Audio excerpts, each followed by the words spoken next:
Bonjour à tous, bonjour Jean-Pierre Guénaud. Bonjour. On va évoquer avec vous ce matin, évidemment, les 70 ans de la libération du camp d'Auschwitz, avec d'abord une question. Pourquoi est-ce que Auschwitz, plus que les autres camps, symbolise vraiment l'horreur des crimes nazis? C'est un symbole. Les tout premiers camps, Dachau, c'était 1933, Buchenwald 1937, ont servi à éliminer tous les opposants politiques d'Hitler, qu'ils soient communistes, qu'ils soient juifs, socialistes, catholiques ou démocrates chrétiens. Auschwitz, c'est le plus grand camp, c'est une sorte de multiplex de l'horreur, des camps d'extermination. C'est 3 phases qui ont été bâties successivement. C'est pas un camp, c'est pas un camp, c'est réellement un complexe environné d'une 50aine de petits camps dans lesquels étaient répartis les industries allemandes, les entreprises allemandes qui trouvaient de la main-d'œuvre à bon marché. Alors, ce qu'il faut avoir en tête, c'est qu'il y avait 9 millions de personnes d'origine juive dans l'Europe de 1939. Les 2 tiers ont été éliminés. Un peu plus d'un million à Auschwitz. Et quand les gens arrivaient sur les quais d'Auschwitz ou de Birkenau, c'est la même chose, c'est le même complexe. Il y en a 90% qui étaient directement aiguillés vers les chambres à gaz. On parlait des 3 camps d'Auschwitz. Ils avaient 3 finalités très différentes. Le premier, c'est le camp souche, c'est Auschwitz, proprement dit. Il a servi d'abord à éliminer des prisonniers russes. Les nazis se sont fait un petit peu la main. Le plus gros, ça a été Birkenau. C'est là que l'essentiel des juifs gazés à Auschwitz ont été exterminés.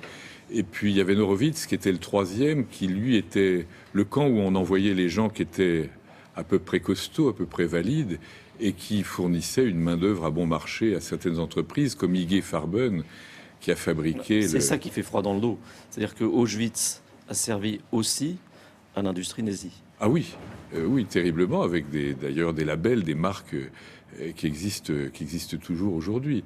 Et les conditions étaient très dures, puisque les gens travaillaient jusqu'à l'épuisement, et 90% des gens qui étaient envoyés pour travailler à Auschwitz III ont disparu, ont été tués à la tâche. Donc c'était terrible aussi. Il y avait aussi ce qu'on appelait le camp des familles. Il y avait le camp des familles, c'est un camp assez tardif qui a été mis en place avec des Tchèques. C'était un camp vitrine. Il était fait pour les médias, il était fait pour rassurer les gens. Mais en fait... Et c'est là aussi que le sinistre docteur Mengele faisait ses expériences. Oui, absolument. Puis alors, il y avait tout un tas de dispositifs. Les femmes sont arrivées à partir de 1942 à Auschwitz. Et donc, très vite, on a ouvert un camp bordel pour récompenser les capots, pour récompenser les gens qui géraient les autres et qui avaient sur eux un rôle détestable. C'est vraiment terrible, en fait, tout était prévu. Et quant à la fameuse solution finale, elle a vu le jour progressivement. Les nazis ont tout essayé. Il y a d'abord eu la Shoah par balle. Et puis après, ils ont essayé les explosifs. Et puis ils ont essayé divers produits chimiques. Et c'est un peu par hasard qu'ils se sont rendus compte du fait qu'un pesticide, qui était le fameux gaz Zyklon, avait des effets décisifs et rapides. Ce qu'il y a eu aussi, c'est qu'il y a eu une résistance qui s'est organisée à l'intérieur même d'Auschwitz. Très tôt, dès 1940, et cette résistance a même fini par déboucher sur une révolte le 7 octobre 1944, avec la fameuse révolte des Sonderkommando, qui étaient ces hommes, ces commandos chargés de s'occuper des cadavres quand on ouvrait les chambres à gaz et qu'il fallait transférer les cadavres des chambres à gaz au four crématoire. Et ça a été très, très violent, très efficace. Ils étaient arrivés, grâce à des femmes qui travaillaient dans les usines d'armement, à se procurer des explosifs.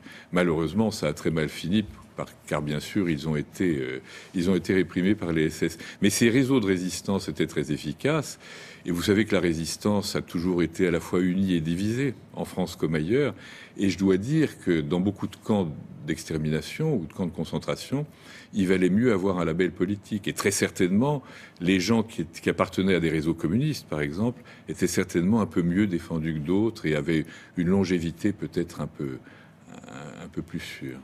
Les nazis ont cherché à dissimuler, à la fin, ce qu'avait été Auschwitz. Oui, de mille façons. Ils ont cherché à incinérer toutes les archives, à supprimer tous les gens qui avaient été témoins, qui avaient un rôle logistique. Et puis il y a eu la fameuse Grande Marche, avant la libération du camp. Il y avait encore 60 000 juifs recensés à Auschwitz à ce moment-là. Auschwitz, c'est bien sûr aussi des histoires singulières. Oui. Et il y en a une qui vous a plus particulièrement touché, c'est celle des époux Goldstein, qui ont écrit un livre que vous avez préfacé. Histoire très, très particulière, très singulière. On se retrouvera. Jacques et Simone Goldstein et Madeleine Goldstein se sont connus quand ils avaient 12 ou 13 ans. Ils se sont épousés juste avant la guerre. Ils avaient une petite fille.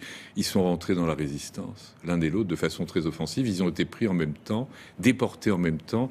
Ils sont dans le même convoi. C'est le convoi 72 du 29 avril 44.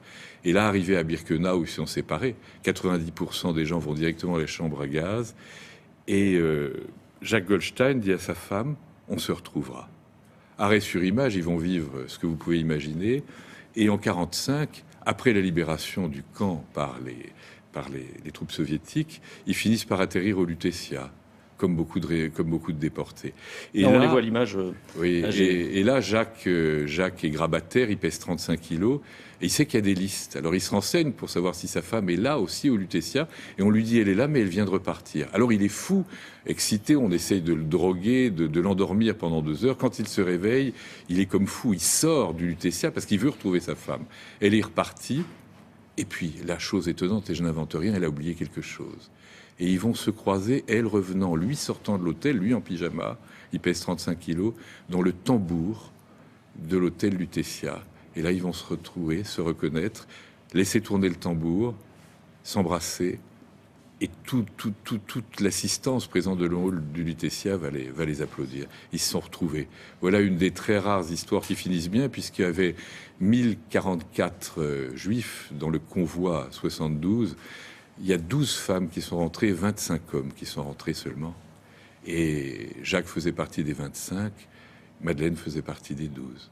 Il y a d'autres histoires bouleversantes que vous avez racontées dans Parole d'étoile. Il y avait notamment 72 000 enfants d'origine juive dans la France de 1939. 60 000 ont été sauvés parce que cachés à titre préventif dans des institutions laïques ou religieuses, dans des familles, heureusement.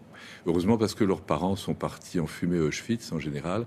Et alors j'ai recueilli leurs témoignages et on en avait fait pour Envoyé spécial pour France 2 avec Thomas Gilou, 2 documentaires qui montrent que malgré ce qu'on leur a fait subir, ces enfants, 70 ans après, gardent une fabuleuse capacité à donner de l'amour et à vouloir reconstruire le monde.